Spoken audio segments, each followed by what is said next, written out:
yes, we are. We are live. Well, right now we're live. If you're watching this in 2 days' time, we won't be. Hello, how are you? Lovely to see you. It's recorded live. It is. That's what we're going to say. It's recorded as live. And because we're lazy, folks, there are no edits in this. We never edit this. No. It is what you see. It's the intimacy. I like to call it the intimacy of live broadcasting. Let me just get rid of this royalty-free music. Kill the music. Kill the music. Kill the band. Thank you, band. Yep, show that was built for your radio is back on the airways as per usual. This week, we return in a week that's seen more protests on the M25. Nut jobs. Apparently, Simon, I don't know if you know about this, that they glue themselves. I didn't know this. I only found this. Yes, they glue themselves parts to the of tarmac. their anatomy to the tarmac or the concrete in the case of a lot of the M25.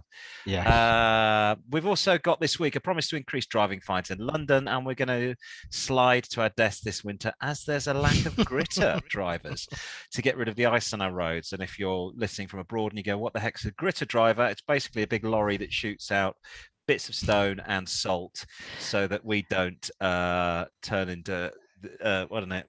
Muppets As you on hear ice. it all hitting the car windscreens and the underside. There's nothing worse than driving down a road in winter and seeing the gritter coming the opposite way and go, No, my paintwork, really?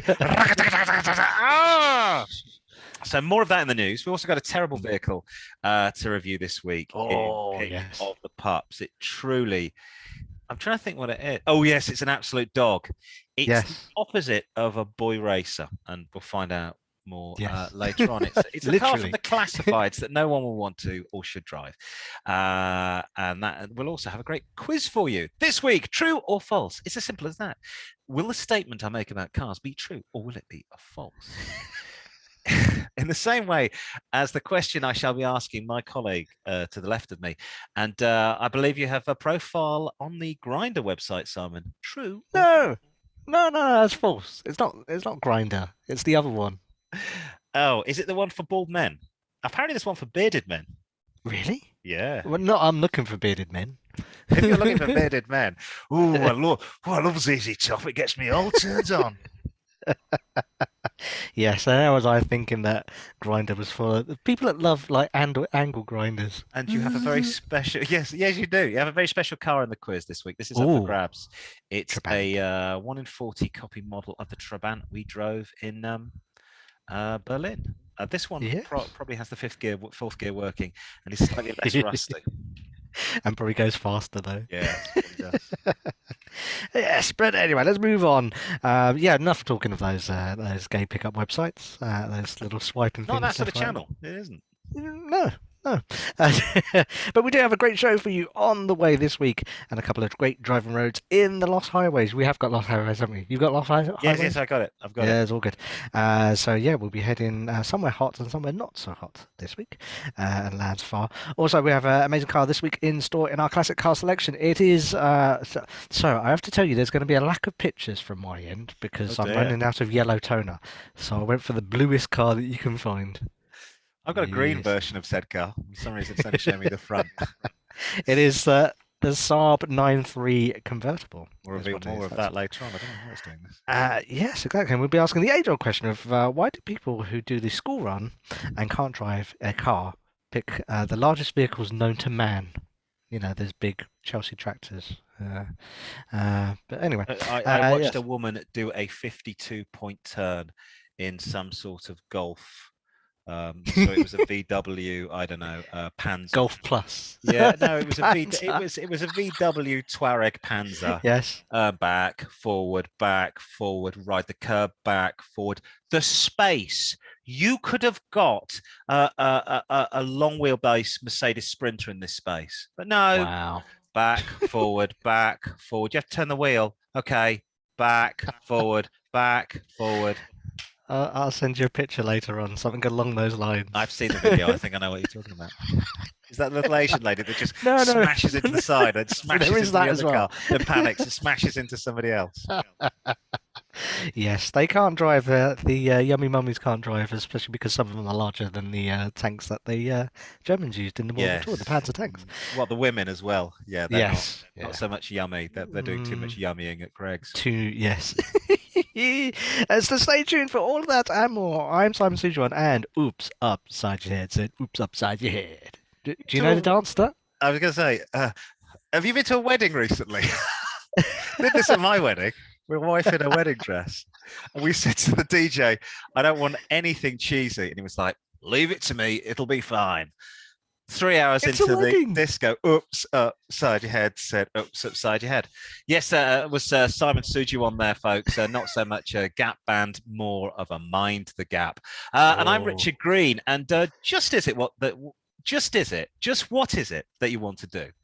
Well, we want to be free, and we want to be free to have a good time. We want to do what we want to do. We want to get loaded, and we want to have a good time. And that's what we're going to do.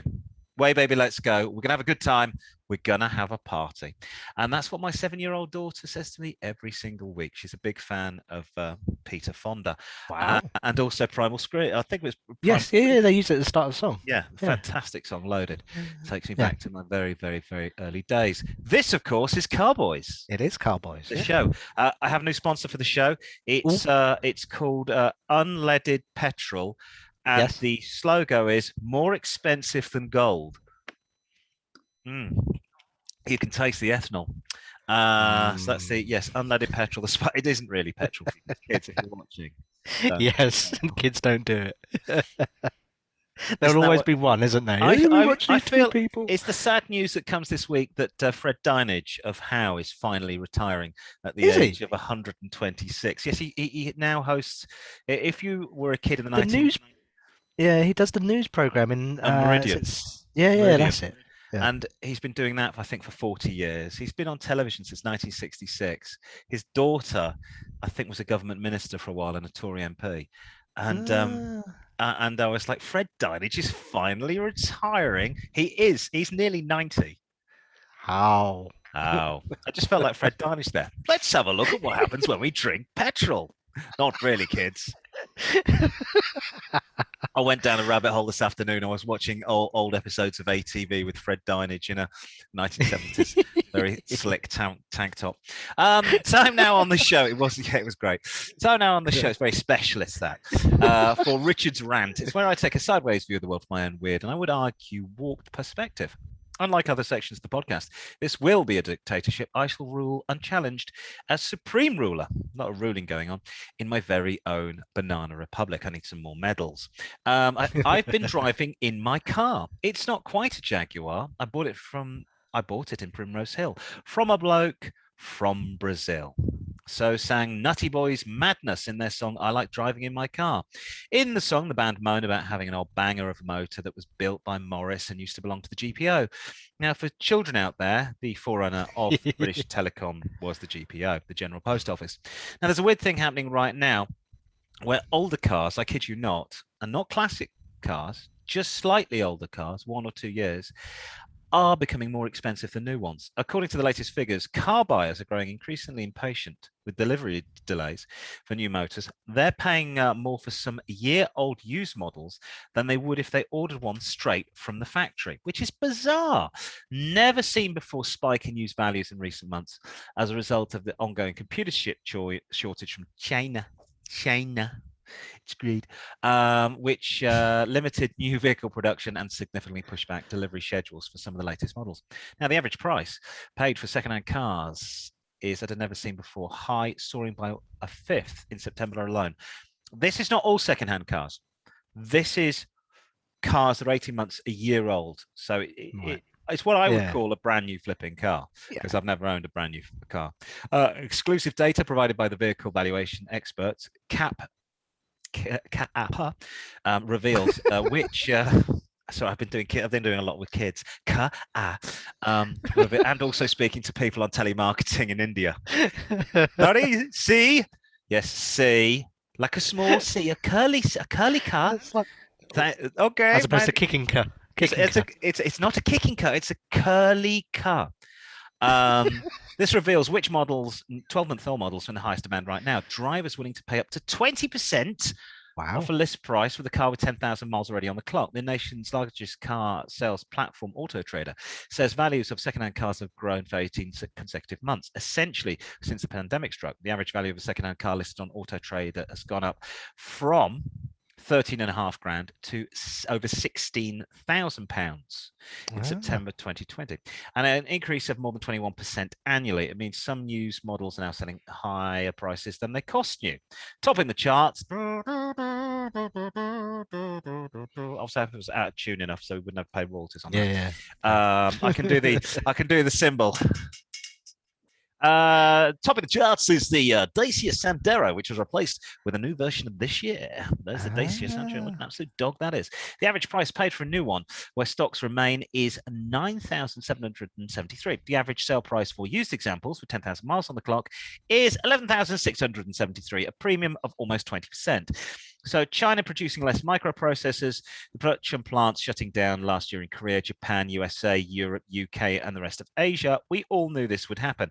I'm surprised that no one thought this was going to happen. If you need a new car, you'll pay over the odds to get a new car, especially if somebody else like your company is paying. So my advice is, if you are not buying a company car, if you're going to buy your own car with your own hard-earned cash, take £1,000 and buy a Japanese car, a good little Japanese car, and run it into the ground until your new car that you really want becomes available. Then in a year's time, you're going to have a new car that'll cost less than the newish second-hand model that you got now, which will have already lost loads in depreciation. You won't have lost a dime in depreciation. You will still have the £1,000 banger, which is probably still worth about £1,000, maybe at 750 quid. Mind you, I'm tight-fisted, so I usually buy older second-hand cars precisely because of this. I don't like having cars losing interest sitting on my driveway. Forget that. Exactly. And that's the thing with new cars in the first year. Depreciating, I should say. I was going to say, in the first year, you lose most of your depreciation in the first year alone, just driving it off the forecourt.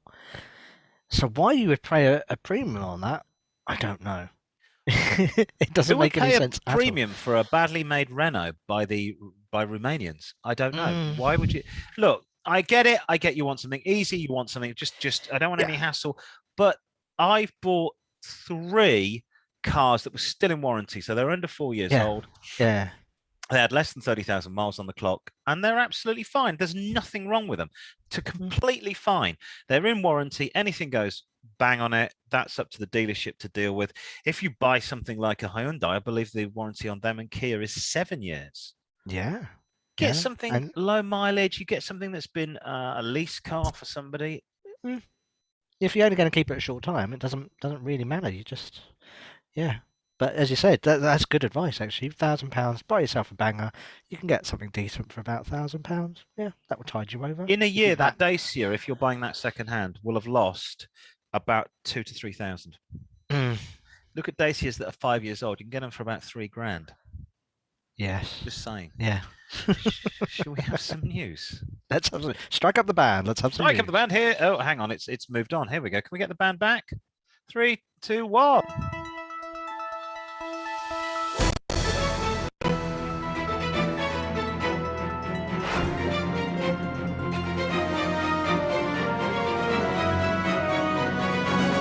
They're lagging a bit, the band. They need their fix probably. I think some more opioids for the band are required. They're on a calm down. First off, more opioids. Better get yourself a pair of snooching news as the weather's turned slightly. Britain's roads could get more dangerous than usual this winter because of a potential shortage of gritter drivers. So not content with not having any fuel being delivered because there are no drivers. Gritter drivers. Local authorities across the country are believed to have to be in desperate need of people capable of driving a huge salt spreader lorries to keep the highways open in bad weather. Whereas before, councils could use contracted staff from other sectors, the ongoing HGV driver shortage has meant councils can't fill vacancies for drivers. according to one Daily Rag. Last month, it was reported that 18 councils had to suspend their bin collections after the driver shortage meant lorries couldn't get out onto the streets. According to the Road Haulage Association, which apparently the government were blaming for this shortage, Nice. the UK shortfall in HGV drivers is estimated to stand at 100,000 drivers. The government is running a HGV training scheme. It's a skills boot camp, which hopes to quickly train 5,000 drivers. It comes as Britain faces a looming winter of discontent from a series of ongoing crises. Soaring gas prices have been affecting consumers as well as businesses and some energy-intensive producers struggling to stay open. We are, let's not mention the B word, but yeah, we are facing serious problems here, and other countries are laughing at us because of this. Every time I see a grit ice on the roads, I just want to hear the music da da da da da da da da da, and see cars just skidding along and smashing into each other. That'd make a lovely montage. And Torvill and Dean Exactly. past you. Exactly. Look, it's the government's fault. The DVLA has been closed for nearly 2 years. People are working from home. HGV license drivers, anybody that can drive a large vehicle, and wants that license needs to get it renewed every year, and they've not been processing them. So 5,000 drivers, training them up. Why don't you just get the people that work at the DVLA back in, or just say, listen, right now, if you've had an HGV license in the last 3 years, you can work. We'll say you can work. We'll take that risk. We'll say you can work. I know. I lived abroad in Thailand for 4 years. I didn't drive for 4 years. I didn't come back and take another bloody test. Exactly, yeah. You don't lose those skills. You might need to get reacquainted with those. That's fine. The bigness of the vehicles, but still. Well, hopefully that woman that was trying to park the car outside my kid's school today would not be forward, back, forward. And just see a pile of grit just in the same place. Forward, back. They're just going to get school mums. They'll be good at doing that. School run mums. Don't know if you remember Christmas, December 2001, central London. Ken Livingstone, the mayor at the time, decided not to grit central London. And it was an ice rink. And I had a 40-minute journey home that took me an hour and a half in a taxi. And luckily, the taxi driver had one of the Volvo cross countries. And I said, what are you doing after this? He said, I'm going home. Fuck this. And my mate's wife was stuck on the M11 all night. Yeah, I can remember people getting stuck for hours on end on various different roads. We can't really cope with anything as advanced as a little bit of snow or ice in the UK. Meanwhile, staying in the UK, drivers fight back against eco-nuts news. Insulate Britain protesters were dragged away by irate motorists on Wednesday as some threatened to run them over during yet another road-blocking protest. 40 of the activists bringing further misery. I did enjoy some of the footage of this. People are now just getting out of their car, grabbing people by the hair and giving them a good kicking on the side of the road. Not that I'm saying that's a good thing. I'm encouraging that. Not saying it. Thinking it, but not saying it. The demonstrators ran out to the road by traffic lights at junction 31 of the motorway near Thurrock on the north side of the Dartford crossing, which links Essex to Kent. While motorists, sorry if you are in Kent or Essex, but really, motorists got out of their cars and dragged the protesters off the roads while they were still in seated positions, with one man seen ripping Insulate Britain banners out of their hands. Essex police made a total of 35 arrests. A lorry driver was filmed taking his vehicle right up to the protesters. Another man dragged an activist onto the pavement by his backpack, and a mother taking her son to school said she would drive straight through you. I love it. So there's an angry woman that can't drive. What a nightmare. An angry school mum. Near the industrious. I don't say that before, because we're not going to get accused of being sexist here. I'm not saying that women can't drive large cars. What I'm saying is a lot of women who do school runs should buy smaller cars, because the ones they buy, they can't drive. Just a thought. It's just too big for them. It's peering over the... Well, there's a lovely scene I always used to see in Southeast Asia where the husband would decide to buy a beautiful Mercedes 190, and you would see a little wife driving. All you'd see is a pair of eyes and some hands on the steering wheel. Needs a booster cushion. Exactly. Near the industrial estate in Thurrock, around 20 protesters blocked the junction to St Clement's Way and London Road, forcing multiple vehicles, including HGVs, to stop and turn around as vehicles blasted their horns. Motorists got out their cars to confront the protesters, who lay down on the road in front of them. Some were physically dragged out the road, but immediately returned only to be dragged out of the road once again. 35 demonstrators arrested on two sites, including 16 people on the M25, 19 near the industrial estate. I don't think the protesters know how angry drivers can get. I mean, you are a breath away from people go, "Are you off to work, dear?" "Yeah, off to work. Just putting the spade in the back of the car in case there's any protesters." "All right, love. Would you like the axe as well?" "Yeah, I'll take the axe as well. Yeah, and the baseball bat, cricket bat, got the whole lot. Yeah, brilliant." Insulate Britain, an offshoot of Extinction Rebellion.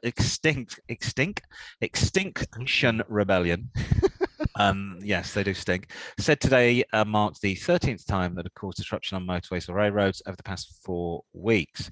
I'm confused. What has driving a car got to do with insulating my home? I'm not sure.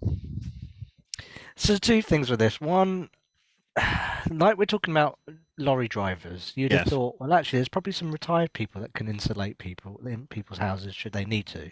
Well, you can't use retired people as insulation, Simon. It's not bloody right, mate. But two, has anyone thought that if the temperature's rising dramatically like they're saying it is, yes, then we'll have hotter weather. So would we actually need insulation in our houses? Oh, mate, it's genius. Not really. I'm just saying. Yeah, if the temperature gets hotter. I like the way you've joined it all together.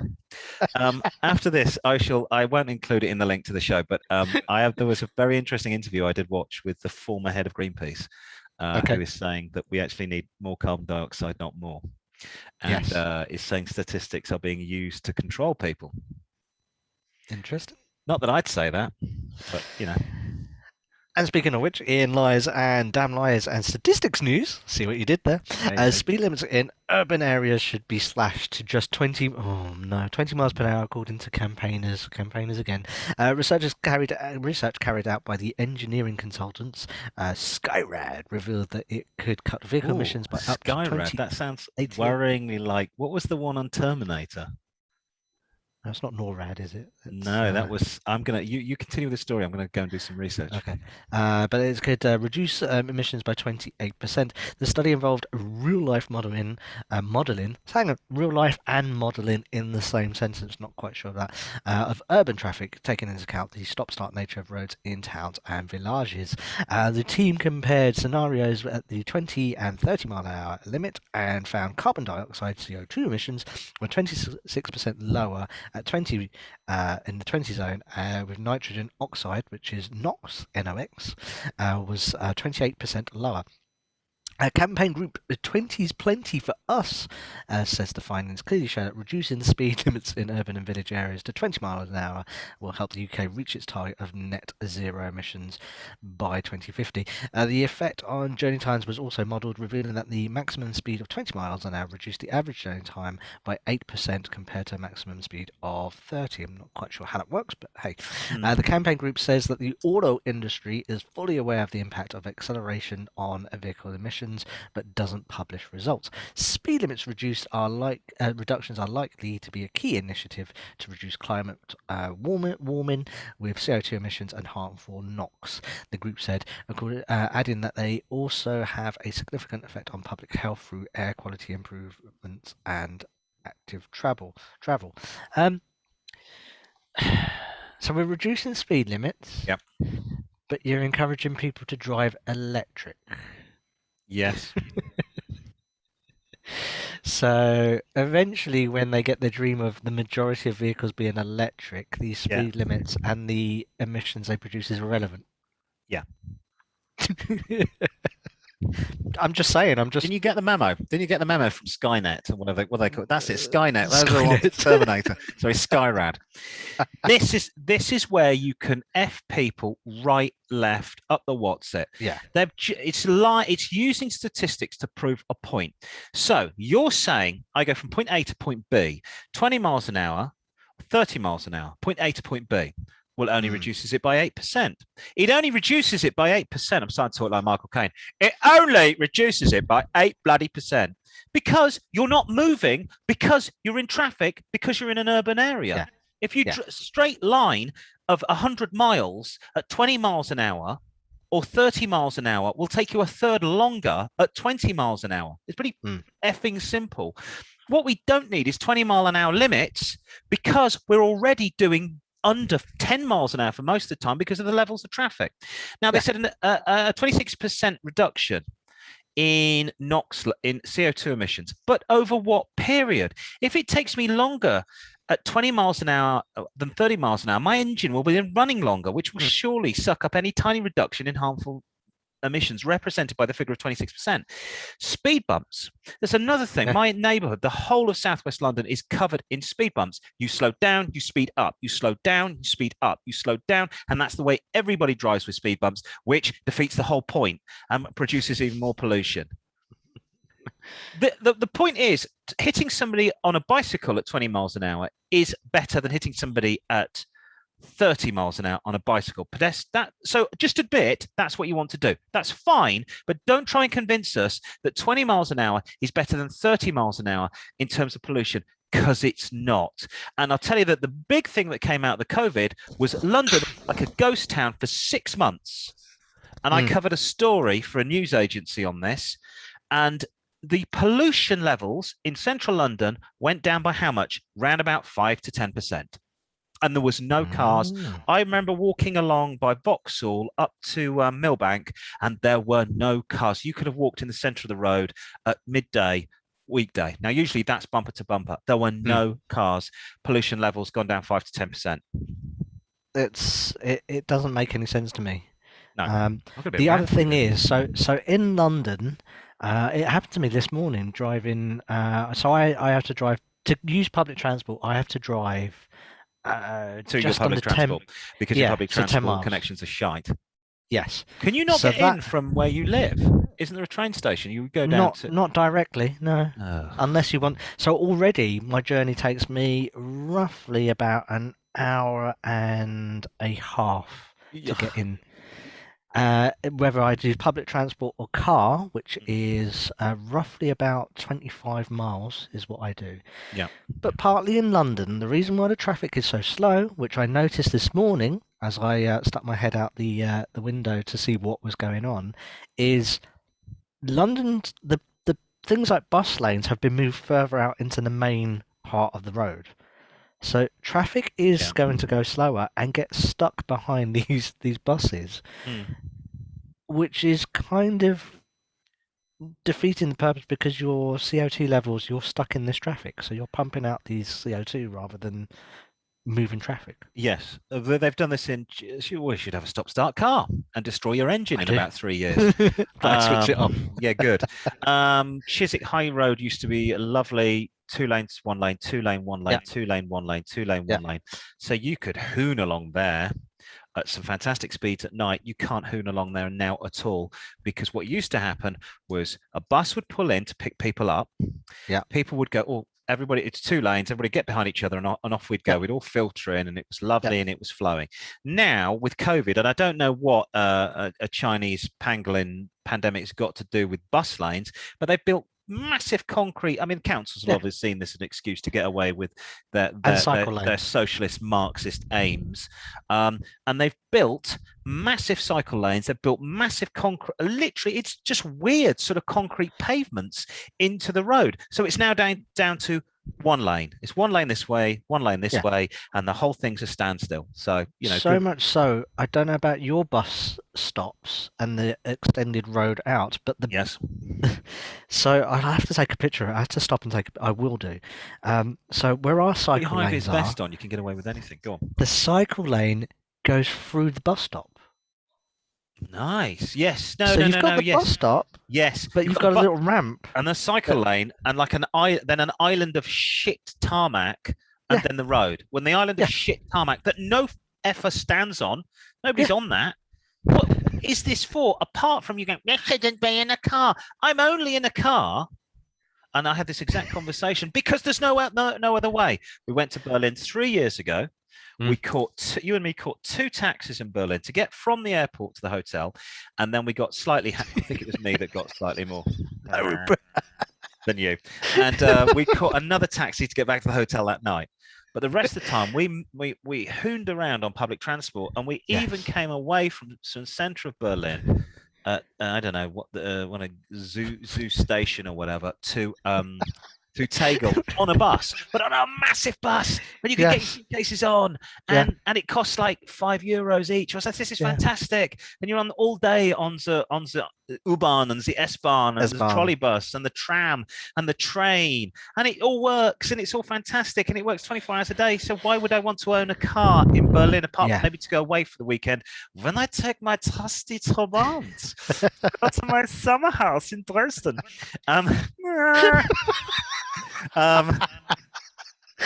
not there. Nothing works here. I have tried numerous occasions to take my kids to school on the bus, and we get to the bus stop and there's one seat left. So then I have two kids sat on my lap, and then the bus breaks down. And the last time it happened, we got off the bus, we walked to school, we were late by 45 minutes, and I went, never again. The car, get in the car, kids.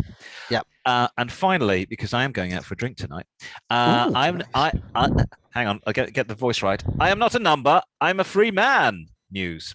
An extremely rare mini moke, and nobody's going to get that under the age of 50, and an extremely rare mini moke used in the filming of the cult 1960s TV series The Prisoner is set to go under the hammer next month.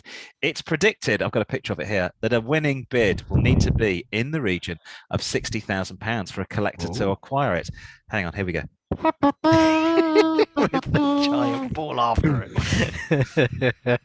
I am not a number. I like those seats. They're cool. Well, they did the moke, I think, was originally designed as sort of, they were trying to flog it to the military. As like a version of the Jeep. And the military went, are you having a laugh? So what they did is they quickly sort of dressed it up. I think you could get this with a tonneau cover. Which looked like a deck chair as well. So that's obviously the seats to match. The registration HTL 709C is one of just two surviving mokes being driven by Patrick McGowan in the Quirky Classic Show. Silverstone Auctions, which is offering the unique vehicle at the NEC Classic Motor Show sale on the 13th of November, say it's undoubtedly the most famous mini moke in the world. An auction house has placed, I wonder if Clarkson's trademarked in the world. We now owe him £20. Have some liposuction. The auction house has placed an estimate of 50 to 60,000 on the motor, which is around double the original price worth in its day, more than twice the price of the reborn example set to be built in Britain. The Mini Moke first hit the market in the 1960s as a recreational vehicle after failed attempts to market it to the British Army as a lightweight military.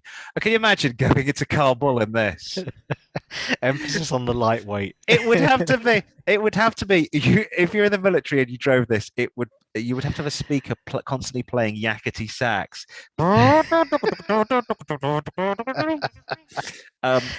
Front-wheel drive as well. Front-wheel drive. Yeah. Four Mini Mokes were converted by a Wood and Pickett in the summer of 1966 for the British Avant-Garde Wilson Pickett. Wilson Pickett. In the midnight hour. That's when they did it. They did it between about 11:58 and 12:35. In the midnight hour. Yes, so it was made for the British avant-garde social science fiction TV series. They were transported to Port Merion, Wales. There's lovely, in September that year, ready for filming for the series created by Patrick McGowan and George Markstein, with McGowan playing the lead role in number 6. Not great for Welsh weather, though, would it? Not really. Yeah, how sad. Never mind. It's raining. Well, with global warming, it will all heat up in Wales. It'll be. Do you know where these are big? This will shock you. These are big. On the beach somewhere? Well, on the beach, Australia, Queensland. I kept seeing them in Queensland, and I kept chatting to people going, can I hire one of these? They're like, no, mate, it's mine. Back off. Yeah, they love the moke up in Queensland and the Gold Coast. Yeah, it's great. Yeah, go fuck yourself. You can't have my car. Fantastic little motor. Fantastic. And that's it. That's the news. Speaking of fantastic motors, we're going to get on to the classic car selection. We are. Let me cue up the music. Cue up the band. Band strike up! The opiates are kicking in.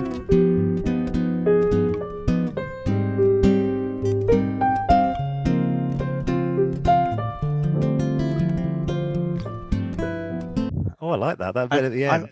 I'm kind of hoping that the piano player does like a Rick Wakeman piano solo at that point. Like a little flourish. 10 Hang on. minutes. Should we see? Oh no, is it still going on? Come on. Let's see if he does. You want to see the building up?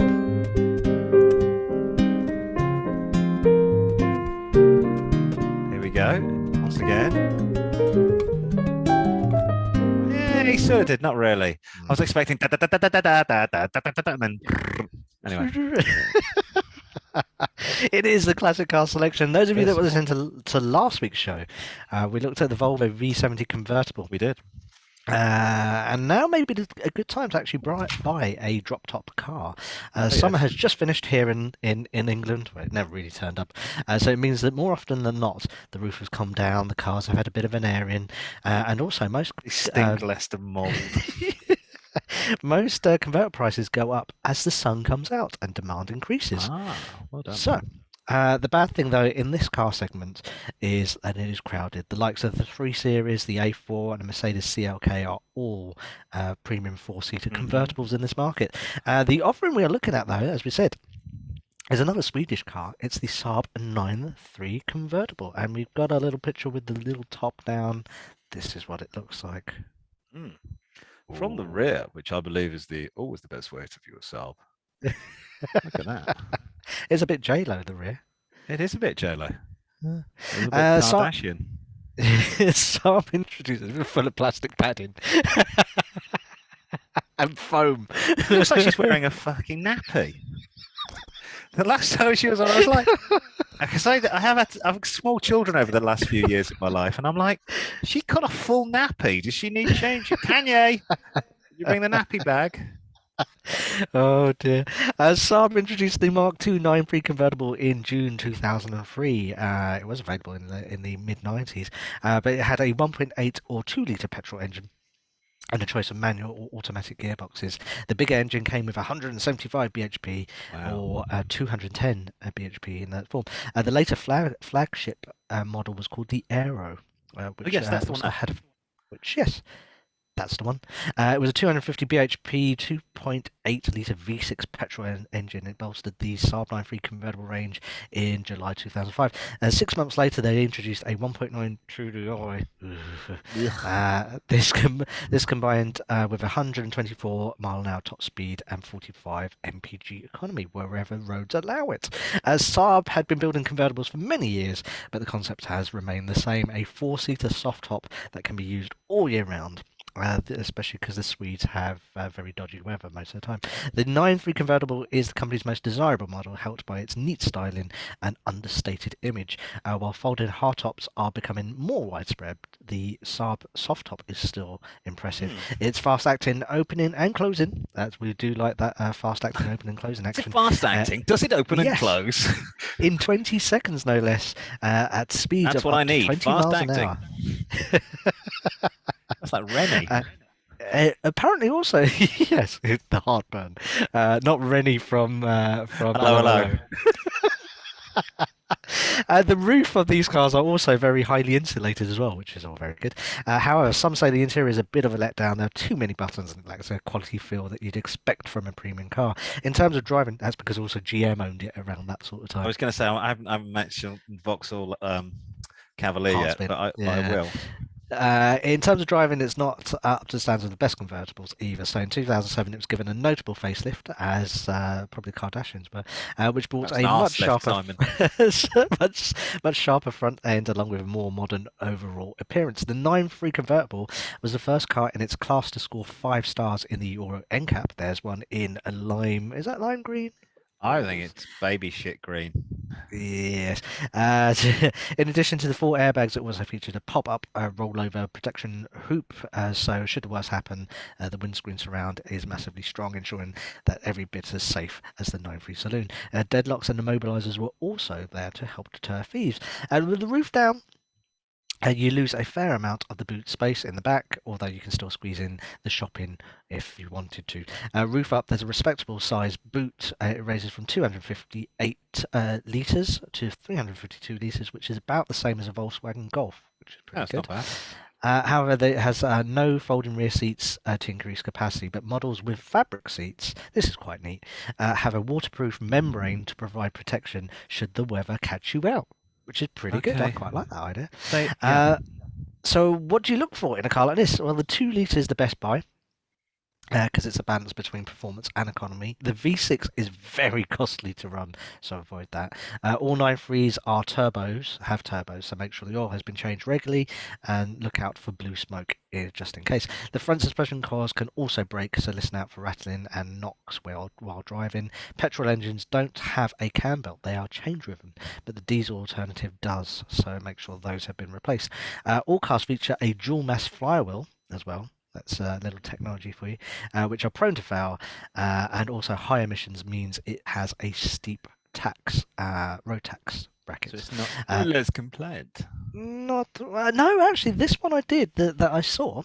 He says, does say it is ULEZ compliant, which I find quite amazing. How much would you pay for one of these? Well, I found a 2008 2-litre Aero. Yep. With 70,000 miles on it. This is more at the top end because I went for lower mileage. So 70,000 miles, 70,657 miles, 2 litre, 4 seats, 2 owners, ULEZ compliant, for not very much over £5,000, £5,250 up in Coventry. That's black. That's nice. That's a black one. Yes. The thing is with Saabs, my mate used to have a black Saab and call it his black Swedish princess, which was so wrong. Have you seen my black Swedish princess? I went, you mean your Saab outside? I went, yes, I mean my Saab. They're pretty timeless. I was going to buy a 9.3 about 20 years ago. Yeah. And then the car I had, which was a Ford XR3i, got broken into by chavs in East London. I went, I'm not going to buy a new car. I'm going to carry on with my old car. And so I never bought one in the end. But I think they're nice. I mean, its underpinnings are Vauxhall Cavalier, but if you look at the history of the company, they did completely ignore what Vauxhall were telling them. They were designing all their own stuff. And I do like the way that you stick a key into sort of just down here to start the car. It's very cool. And then put it in reverse, I think it is. You put a key in, you put it in reverse, and then you can start it. Oh, the car, yeah. Like I mean, I think it's innovative design. Probably not the best build quality. I mean, that's a heck of a lot for that car. I think you could probably not. You can knock that down. It says 5,200. I think this particular one's a private seller as well, so you could probably knock that down. Number one. Number two, although there are no Saab dealerships around, there are a lot of Saab specialists. So getting them repaired is actually not as tough as you think they'll be. So Spiker can, well, it's like any car. If you're going to drive any sort of classic car, then there's always VW haven't made the Golf for a million years. I would say the good thing about Mercedes, they continue to make the parts for all of their cars. For cars that are 50, 60 years old, they continue to make those parts, which is a good thing. But, you can always get patent parts for these things. And there's enough of them banging around. I wouldn't worry too much. I mean, I think I'd be worried if I was buying a Rover, because I don't think you can get parts from my friend that has an MG 75. He can't get any parts. Oh, yeah. Car. Yeah, he is totally MGT, on eBay. It's the 75, which is basically the Rover 75. He cannot get parts of that car. He's always on eBay. I found a bumper. So, Jesus, really? That's you spend your flipping life. You can't get stuff for these. There's things like just little parts in it. But I think, look, if you're going to buy it for a little run around, if it's going to be your main car, I think that's very reasonable. I do remember them having a ski pack as well, and they had like a little. What, skis come out the side? Skis come out the side, and then once I've shot the badge, I killed the evil spectre. I can make love to a beautiful woman, whether or not she wants me to, on the side of a mountain in Gustad. No, they came with they were designed for putting your skis in and going from Germany or France, going all the way, or Sweden, and going all the way to the French or Italian Dolomites or the Alps, and having amazing fun. And then I remember ones that had a little on the boot. They had a little rack I think that was part of the Nice ski rack. pack. I'm a fan of a rack. Lovely, lovely. Big ass, big rack. Who could be happier? If you want to suggest a car for classic car collection, the dirtier the better. the dirtier the better, with lots of innuendos about big rear ends. Email the Car-Boyz at car-boys at outlook.com. Facebook, car-boys with a Z, also with a Z at Car-Boyz with 4 Zs. Twitter, car-boys at car_boys with a Z. Instagram at car_boys with the 3 Zs, because somebody already got the one with the 4. It's time now to brace yourself, nurse. You may have an accident.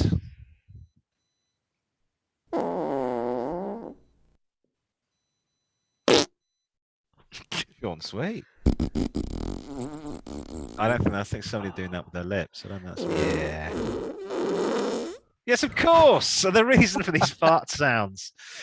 It's not that either of us need to visit the hospital. Not quite yet, though. It's what is it, Simon? It's time for it's turn of the week, or pick of the pups. Pick of the pups. Turn of the week. It's turn of the week. That's where we find an unloved car on the internet that's going for peanuts and explain why, even if it's only for a few pounds, it's still a pile of shite garbage. Could it be a 1995 Golf GTI with a stereo system that's worth more than the car?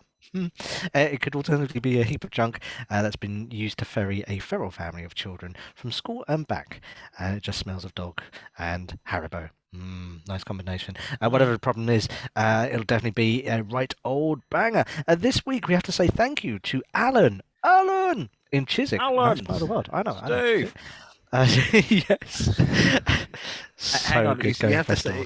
I think the way we say right or banger, the kids don't use that. They use that for it means it's a good tune on the radio. It's a banger. It's a banger. Well, we mean it's a piece of crap car. There we go. Alan found this. He spotted a car on an online car company site, which drew him to the advert was the colour of the plastic wheel trims, a sign that is a horrible car. The car is horrible. Look at it. It's a Citroen C3. It's from 2003 with an MOT that runs out very soon. It has a few extras like electric windows, and the bodywork looks good actually. It's only £300, but why is this car not a good buy? Richard, why could this be our pick of the pups this week? Well, apart from the pink wheel trims, yes, it's a horrible car. The main thing is that its MOT runs out very soon, which could mean you could buy this and end up spending more than you paid for the car to fix the car. Unless it has an MOT that runs out next September, I'd say thank you, but no thank you. Plus, there's a few red flags here. The front passenger side wheel bearing needs doing. Okay, but that could be something more severe. Without an MOT, we will not know. Also, small things like no mention of a service book, the remote locking keys don't work, the driver's door handle fall off, the gas strut in the boot has failed, and the pink wheel trims. Well, that tells me that a woman owns this car, a woman who probably didn't look after it. Anything overly feminine makes me as nervous as seeing a Nürburgring sticker on a Vauxhall Corsa. That Corsa will have been thrashed. In this case, it's somebody that doesn't know anything about cars owning the car. Plus, there's the usual 5 owners. What? 5 plus owners. Which means what? 5 owners, 5,000 owners, 55,000 owners. Too much is wrong with this car. Fix all the things, such as the wheel bearings, get rid of the wheel trims, get an MOT, and we'll talk. Although we won't, because this is a Citroen C3 with 121,000 miles on the clock, and the engine is toast. Citroen haven't made a good engine for 20 plus years since they teamed up with Peugeot. When you buy a Citroen, you buy a badly built Peugeot. Engines blow up. No, thank you very much. Yes, absolutely so. I had to double take there because I thought it was the ex-Mrs. car. She did have one like that, but I don't think she would have had pink wheel. I used to produce a woman in shopping television who had a pink Honda Jazz, like pink gold. It was foul. Absolutely. Oh, I know foul. the one. Yeah, you know the one I mean. It's like, do you know the presenter? No. No. More about that later on in the show. And it was horrible. She used to call it the cardrobe because we once had a management a meeting about planning a program in her car, and I was having to kick at shoes and hairspray, hairbrushes. Proper woman's car. It was disgusting. Thank you for Alan and Chiswick for giving us the great lump of scrap iron that is the turd of the week. The wheel trims are disgusting. I thought it was real pink alloys. And I went, do you know what? If it had been real pink alloys, I'd have thought, you know what, go for it. Whatever. It's individualism. And then I started to look closer Yeah. and I saw the cable ties. I was going to say that I like the fact they've cable tied the wheel trims in case someone wants to pinch them. Yeah, because you'd never want to do that. You always want those. Is it time for Lost Highways? It is time for Lost Right, Highways. now, I've got some great music for this, and I don't know whether it usually queues up. I think. Are you ready? Yep. Here we go. Hopefully this is going to work.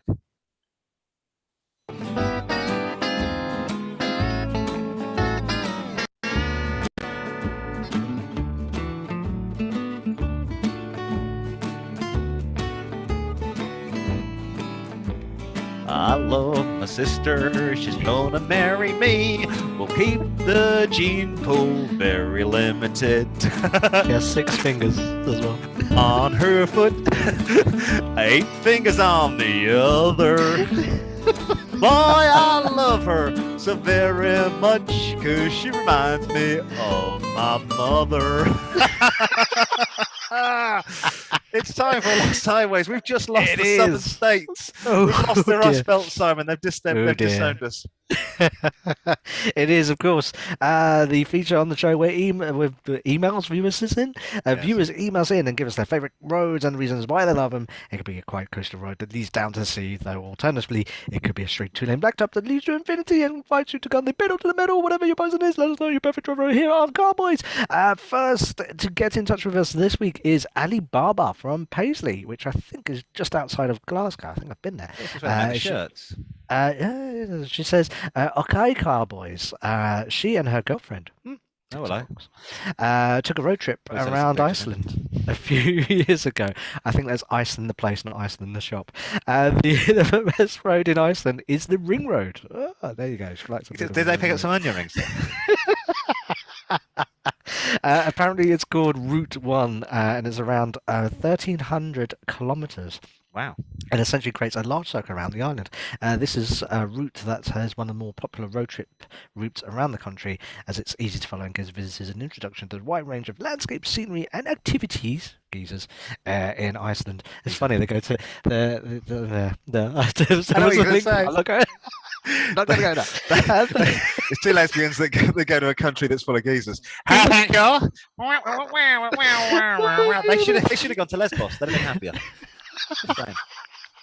That's in Greece. It's an island in Greece. Yes. There are several options for car rentals when planning a self-drive road trip in Iceland. If you're planning on sticking to the main roads, a regular car rental would be sufficient. However, if you're looking to venture off-road on the F-roads, called F-roads. Is it just like the way they say off-road in Icelandic? Yes, I want to go off-roading. Such as those in the Highlands, you want a 4x4 vehicle that can handle the rough roads and varied terrain on the lesser maintained roads. Camper vans are also an option when a road tripping around Iceland. If you want an adventure vehicle, you can sleep in a camper van, and they are a fantastic choice. So that's a cold choice. Yes, it probably is. But there's 2 of them. They might cuddle up together. Who knows? Let's just take a moment. At least that is big. Yeah. Okay, yeah, and I've got that mental image there. My brother rented a camper van in winter in New Zealand. He said he'd never do it again. I'm just saying. And the other problem is, don't forget, you're going to Iceland in a summer, which is one of the times that people do like to go. It doesn't get dark ever. Yes, it just doesn't get dark. It's probably not good. So, so there you go. So that's Iceland. Wow. Yeah, that's cool. I like that one. The missus wants to go to Iceland. I think I'm just going to take her to Reykjavik and get drunk on vodka. I fancy that. There's a power station you can go and swim in the. Can you imagine selling that as a? There's a power station that you go and swim in the lake outside. Can you imagine in somewhere like Newark or Darlington? You go, I don't really fancy that. But in Iceland, it's a natural spring power station. It's clean. It's very clean, and you can go outside and drink. They have this vodka festival every year, I think in autumn, and you can jump in the lake absolutely trolled, which sounds fantastic. Last up, email from Jack of All Trades 360, who says, "Good day, lads. Do you know the Jack of All Trades? It's always misquoted. It's misquoted to talk down people who've got many skills. Yeah, Jack of all trades, master of none, but better Jack of all trades than a master of one." That is the official. Yes, thank you very much. That's what I always say to people. Educational, this show. Educational. Learn something new every day. He says, "Good day, lads." I assume he's Australian. I love Car-Boyz. It'd be a great way to see you pommies here in Australia. Listen, I would love to come to Australia. I've been many times, but unfortunately, they won't let us in.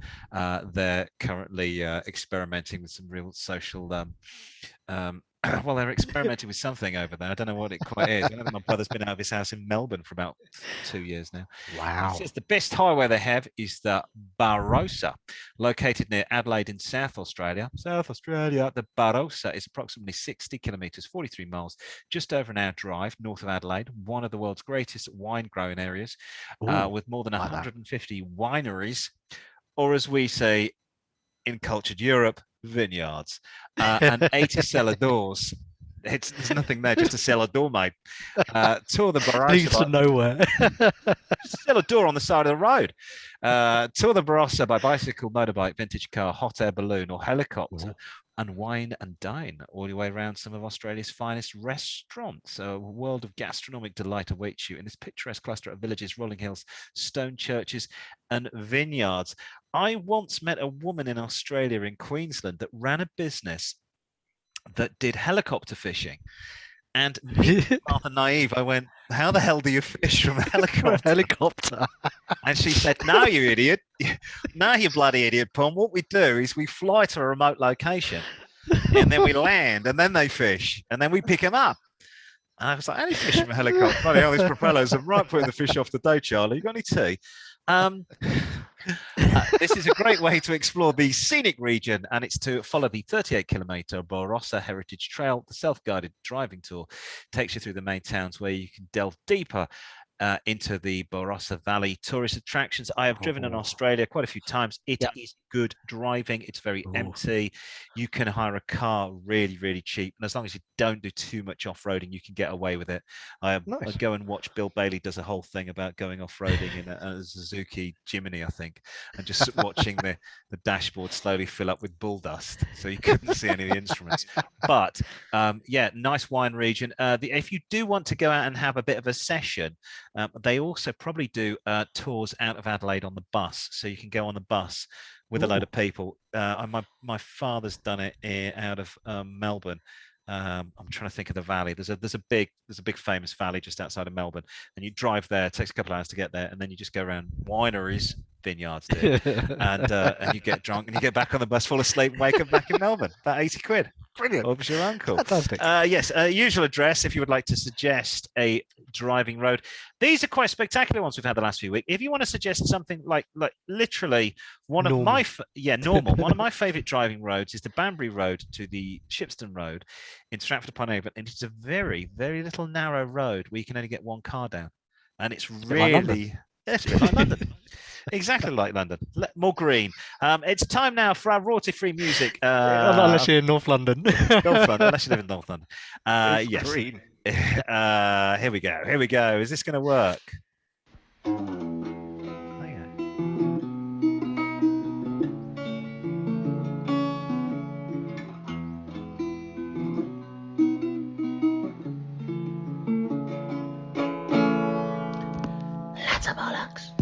Before we start Letterbollocks, I've just realised that I didn't show a picture of the Barossa Valley, and I think I must because this looks amazing. Oh, that looks good. That does look good. So that's some palm trees, date palms. In a straight road. In a straight road. That looks very cool. Okay, and wine is involved. Always good. Very good indeed. I did find another picture. This is a view from it from above. Ready for it? Mm-hmm. There you go. Oh, that's cool. Oh, I can see it. Yes. That is very good. I like that. Yeah, that's Australia, full of straight roads. This is why, historically, you'd get over there and go, why has your car got a Falcon, mate? Got a Falcon with a 5.8 litre engine. I'm like, why? Where are you going? I'm going down to Melbourne from Sydney. Why do you need this car? And then you do the journey and go, okay, I get it. Right. Yes. Okay. Perth in Australia is nearer Jakarta in Indonesia than it's nearer Sydney. And when you say things like that, you go, okay. long distances. It is. It's time for. Oh, it disappeared off the screen. Yeah. It's time for the mailbag. It was doing a fade right to left like they do on Star Wars. You know, like they do one from to show time has elapsed. Star Wars and the Maltese Falcon. like Nix.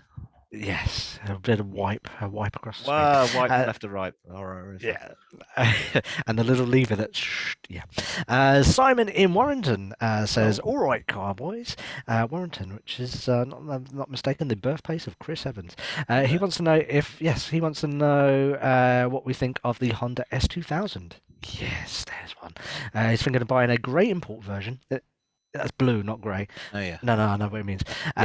Grey import of this car. It's a 2002 with full service history, even from Japan, where the car was originally sold. It comes with new roof, speedo reads in miles per hour, not kilometers per hour, and is in A1 condition, good paint, and 42,000 miles on the clock. It's been in the UK for 10 years with the same owner, and they want £9,500 for the car. What do you think? I love the S2000. Yeah, it drives really well. It's got the VTEC engine, it's Accord underpinnings. It's an absolute bulletproof car. Nice low mileage. They've never recorded 3.5 million of these engines have been made. They've never recorded one. Yes. Nice low mileage. I wouldn't worry about it being a grey import. If it's been here for 10 years, I imagine it'll be fine. Yep. Make sure it's been properly serviced. I mean, that's the thing with Hondas and Toyota. As long as they've been serviced or has been changed, what I would do, test drive it, smell the liner on the hood, and get into the carpet with your hands. Bye. That's my son who's apparently turned into a dinosaur. Nice. That's what happens for children to get to a certain age. Get your hands into the carpet really deep and rub and do this. And we're talking about the car, aren't we? I'm sorry, not young children. Try not to do that. That's just wrong. Not to do that. You end up in jail unless you have the Leeds Mafia looking after you, young man. I'd like to do impressions. That's all I can say. So you want to smell that that's not smelling of damp. You want to smell that the roof's not smelling of damp. I think the main thing with the soft top, we've been soft top obsessed for the last few weeks. Yeah, we have. Is there's a little trick here. Get yourself one of those cocktail sticks. You know the big long ones that you kebab ones. Oh yes, they're about that long. And put look for the drainage. On. Yeah, look for the drainage holes, and just every now and again stick it down a drainage hole. Because that's when these arise, when those drainage holes are full of cack. Yeah, the water's got nowhere to go, and then it sits, and then it ingresses. And also, the other thing I would do is use silicon spray, or I've got a pot of just a silicon gel. The paste, and I shove that around my sunroof periodically because the Honda Accord has a history of rustings there. So periodically, when I clean the car, I just shove all this silicon paste into there, and you do the same thing. And also, look after your fabric soft top. But they are good cars. I don't think that's a lot of money. Do you? No, not at all. But it's a good tip there. I've got some silicon spray in the boot of my car, so I will do that with my sunroof. And definitely get it around the edges, and also it's good for around the door jambs, and it's also really good for electric windows. When your electric windows are starting to stick a bit, in to the, I sometimes use WD-40, get into the sides, right in the the little fabric sides, spray in there, and that will help. Help make it easier. Moving on, Oscar in Sopot, Poland says, Dzień dobry, Car-Boyz. In my best Polish. He's just got back from a week's holiday in Malta. Had a quad bike in Gozo, loved it. What do you think about buying a quad bike? A big one, he says, for fun in the sun and the occasional commute to work. Is it a good idea? You can do it. It is doable, but you're going to need to buy something this size. You're going to have to buy a bigger a Honda. I'd spend about €4,000. You'll get a decent second-hand one that's road legal. Although I guarantee you're going to get stopped by the cops because they're going to want to make sure this is road legal. That being said, I've never been to Sopot. I was supposed to go the year COVID kicked in, but it's a lovely, relaxed town. It's near Gdansk. Oh yeah, real little seaside town. It's got a lovely beach. The sea's Baltic and it's a bit brown, but in the summer it's very hot there. I could see you bombing around the seaside resort in this. Bear in mind, I had a scooter in Asia, and when the monsoon season happened, it went into storage, and then I sold it. Never drive a motorbike in tropical rain or snow. Although I reckon you could probably drive that in the snow. You'd be all right. The only thing with quad bikes, if you have driven one, have you ever driven one? No, I haven't. Right. Don't overcook it. Don't overcook. Have you ever driven a motorbike? Yes. Okay. So when you lean into corners, yes, you can lean in and use your body weight. You can't do that. So a lot of people come to a quad bike from motorbike they're quite background. flat, aren't they? Yeah. You lean in, you'll topple over.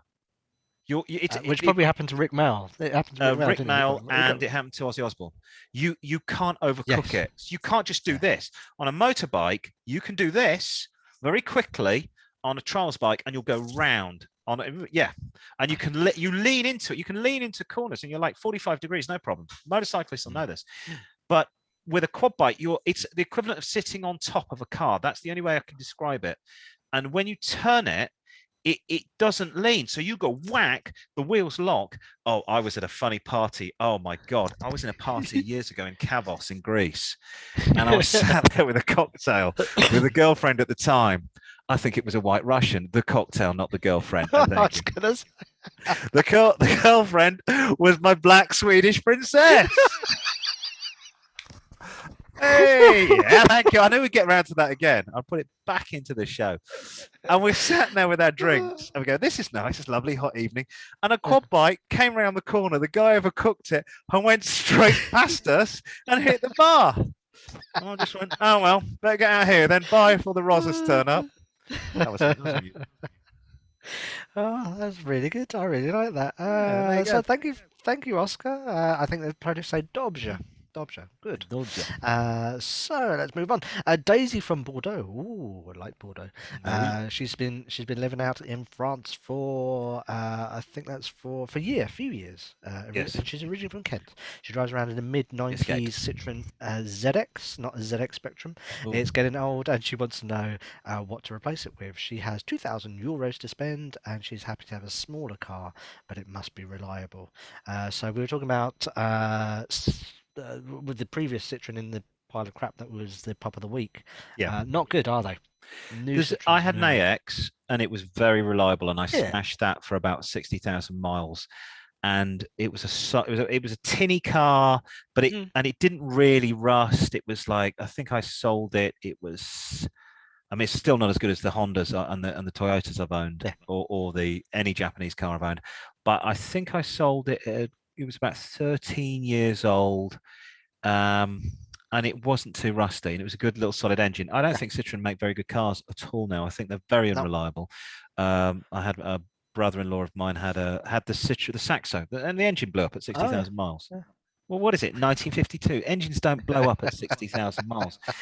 I'd stay away from Citroen. I'd always go Jap or Korean, and I do this when I ever mention France, because they do like a Dacia in France. They do. They're all over, because the French. Haven't the police got those as well? The French police. They've probably got a Duster. The thing is, you can get lots of wine and baguettes in the back, so the police are very happy about that.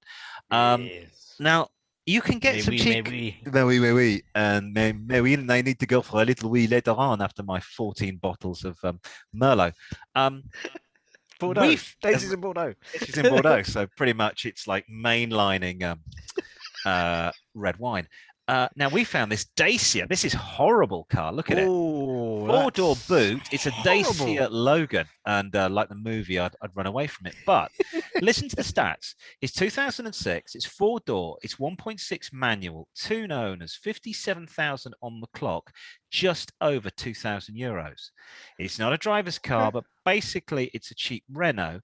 And if you think she's got a 25-year-old Citroen, this will drive better. I think this even has wind-up windows.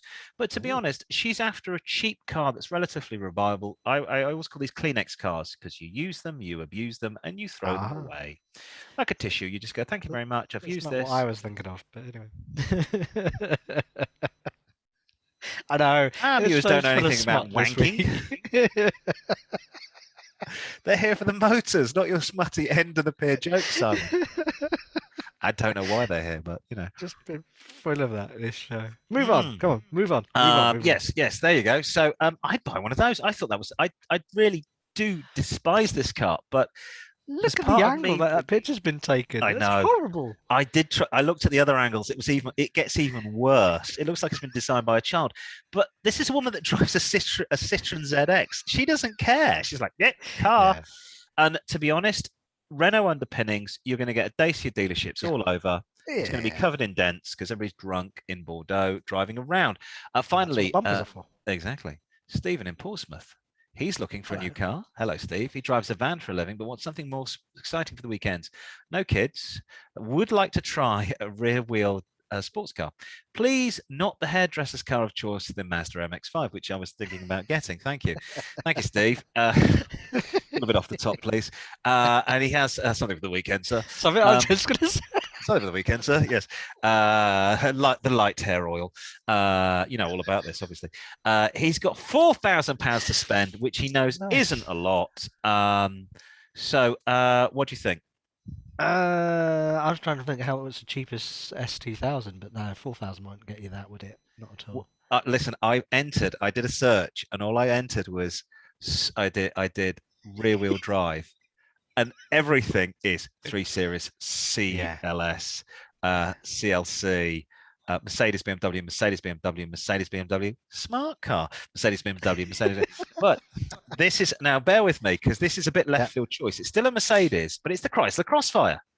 Oh yeah, which is underneath basically the Mercedes SLK. Yeah, I think so. Yeah, that's it. It's the old one.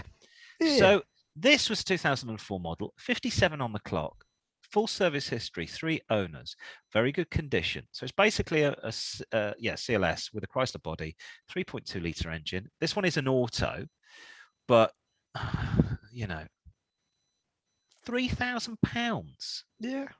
Yeah, that's a hell of a lot of car. I've always quite liked the styling on this. I know Clarkson always says it looks like a dog trying to get rid of its worms, sort of crouched over and scratching its butt on the floor, but it's a lot of car. And it ain't a Merc, and it ain't a 3 Series. And God, it's something different. It's something different. Listen, I'm going to go out in 15 minutes, so we better get this quiz on the road. Let's get some music. Where is my music? It's somewhere around here. I'm supposed to be going out for drinks with other sad old men of a certain age. Here we go.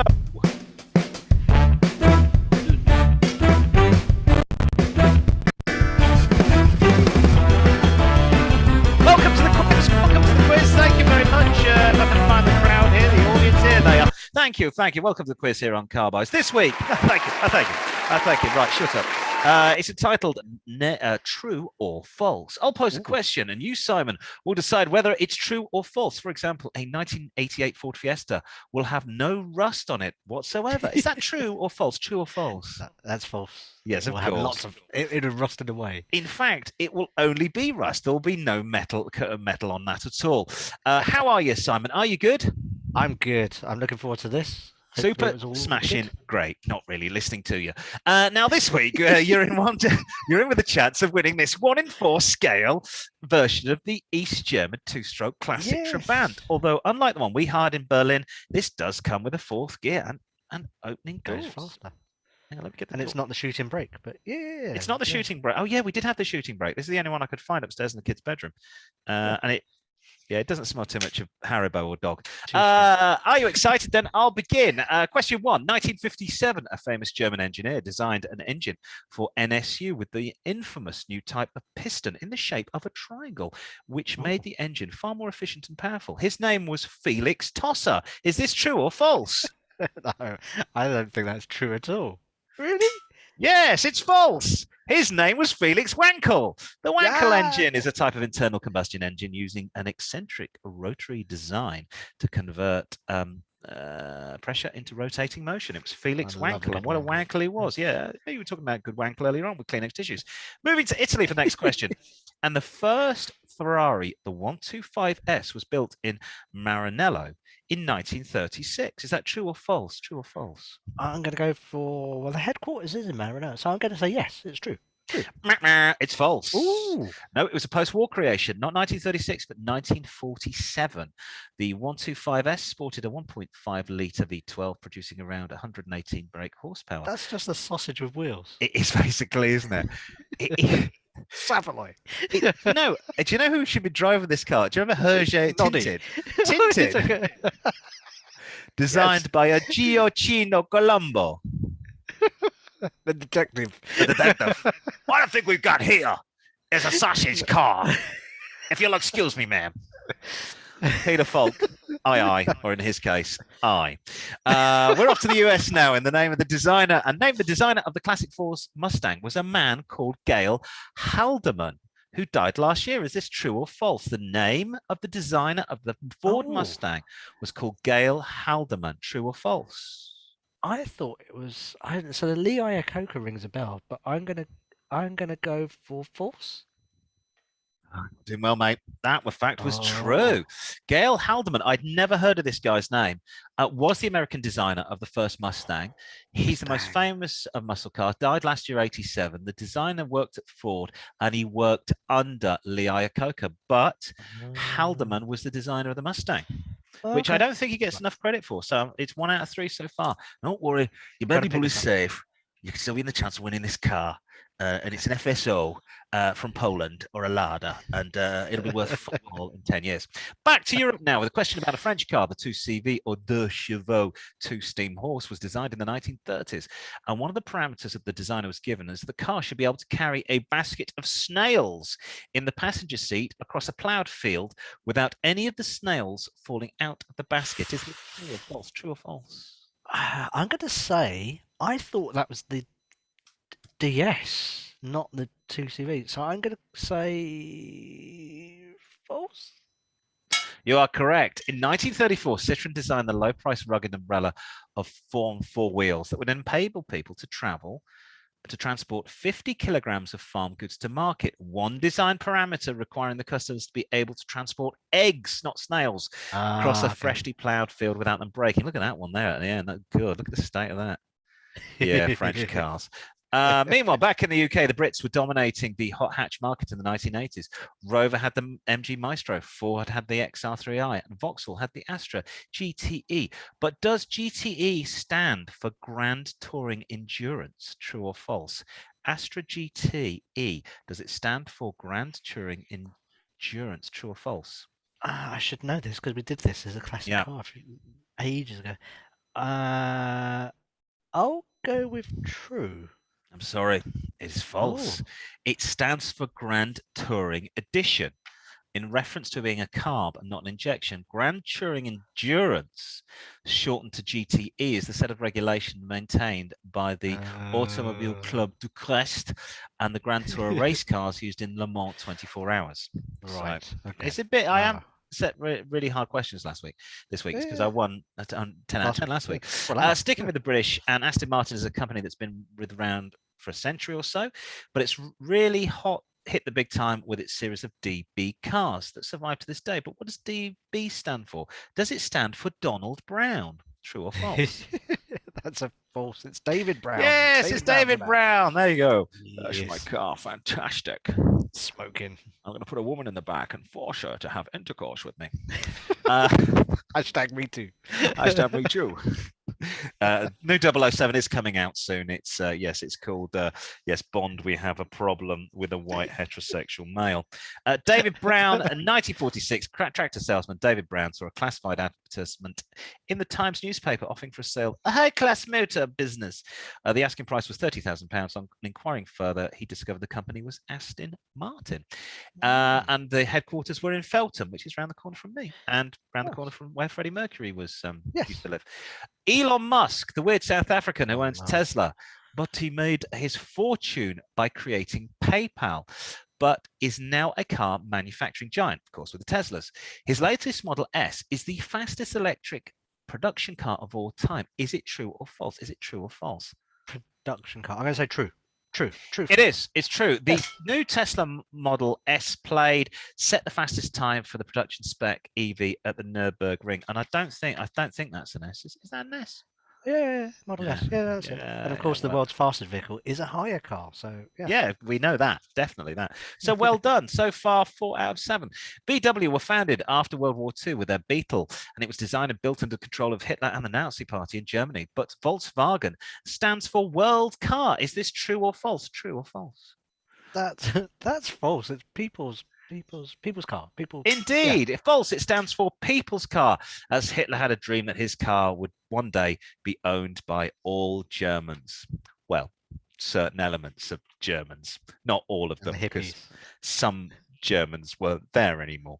There you go. And there's Herbie that made a series of movies in the late 1960s that were ridiculous but very funny. Time for our penultimate question. There is a law that says all black taxi drivers in London have to carry a bale of hay in the boot of their car. True or false? True or false? True or false? I think this is a trick question. I think it's true, but it's not carried out these days. You have answered that exactly right, because there's some bylaw or something. That the London Hackney Carriage Act of 1831 states that cab drivers face a 12-shilling fine for not providing victuals for their own horses. This was repealed, but it wasn't repealed until 1976. So I'm going to give you that one. And finally, staying with London taxis, the black cab is a regular on the streets of London, as is Ralph McTell, but it's manufactured in the Midlands in the city of Birmingham. Is this true or false? True or false? Think about it. Birmingham. Say that again. So is the black taxi manufactured in Birmingham? True or false? The London black cab by Car-Boyz. Car-Boyz. I'm going to say yes, because they make buses as well and stuff like that. No, false. False. We'll give you that one. One. It's Coventry, you idiot. You're going to Coventry next week. Of course. Black cabs have been manufactured in Coventry since 1954, when Car-Boyz started making the F3 taxi cab. F3, by the way, came in black as standard, and the colour stuck. So well done. You got 7. We'll give you 6.5, 7. You got a copy of the Trabant that we absolutely mullered in Berlin a few years back. I must go because I'm due down the pub. Thank you very much for tuning in. Thank you, Sam, for all your good work. I hope you enjoy that fantastic car. Take that home with you, and it'll be lovely. Worth nothing in a few years' time. Worth absolutely fuck all. Introducing Speechline. We won't introduce that. We'll try and we'll say goodbye to you. Thank you very much for tuning into the show. We'll be back next week. Oh, we won't be back next week. We're going to take a break. Not next week.